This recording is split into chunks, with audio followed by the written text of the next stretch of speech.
নীরবে কান্না করে যে মানুষগুলি, তারা কোনোদিনও ঠকে না, তারা সব সময় হ্যাপি থাকে। পৃথিবীতে এমন অনেক মানুষ আছে যারা নীরবে কান্না করে, বুকের মধ্যে হাজার কষ্ট জমা রেখে কাউকেই বলতে পারে না।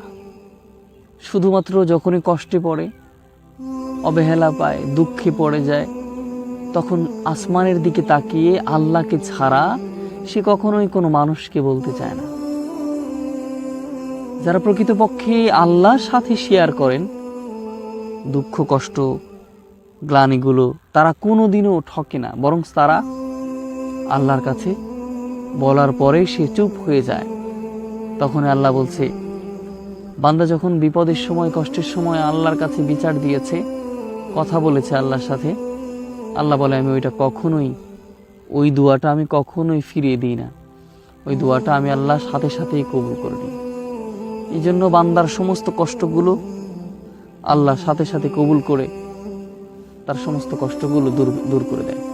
যাই বলো আল্লাহর কাছে বলবা, যেটাই বলো আল্লাহর কাছে বলবা, হাজার কষ্টে পড়ছো আল্লাহর কাছে বলবা।